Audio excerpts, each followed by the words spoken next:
today's video, tayo nakagawa nga pala ulit ng isang lamesa. Yan, 75 by 75. Ang size ng tiles ay 60 by 60. Okay guys.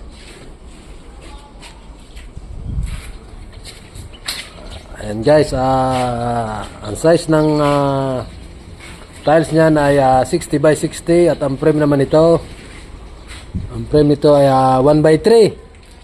Yan, ito namang pinaka-platform niya ay 3/4 by 3/4. Yan.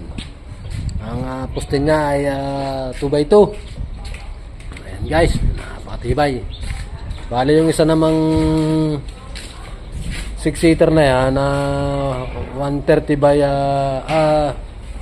70 by 130 ay kahapon ko ginawa yan. Yan, ating dagdagan ng primer at nagmasgaya tayo dyan sa mga hinang na may tukit-tukit, may overlap. Yan. Ito nga pala itong yan, yung isang 75 by 75 niya pala ay 4-seater. Ayan guys. Bali, mamimintura muna tayo ngayon. Iturahan natin ng epoxy primer. Ayan guys, gilder. Catalyst dyan, may catalyst. Okay.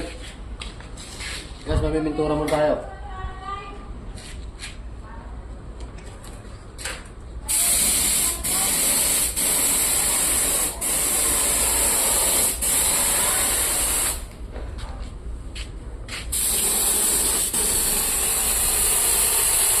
Diyan, ano ka?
Guys, bali tapos na tayo mag top coat yan.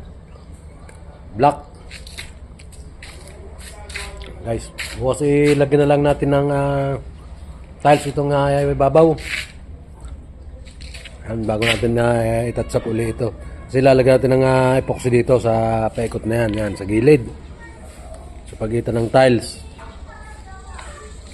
Lagyan natin ng epoxy para pag tumulo yung tubig, hindi basta siya pumasok sa loob yan, guys. Yan, shoutout nga pala sa may-ari ito, kay Bustorio Dalisa. Yan, yung 6-seaters yan. At sa dito naman sa kabila, si classmate, si Nate Castillo, Madison. Yan. May 4-seaters po naman ito kanya. Igagawa ko pa lang sa mula bukas. Yan. Ito pa naman pong 6-seaters ay lamesa lang pinagawa niya. At yan guys, ito nga pa lang ating ginamit na pintura. Yan ang ating pinag-top coat yan. Gilder High Gloss Epoxy namin yan. May ano rin yan, may catalyst. Sa kay Weber, urethane thinner. And guys, thank you.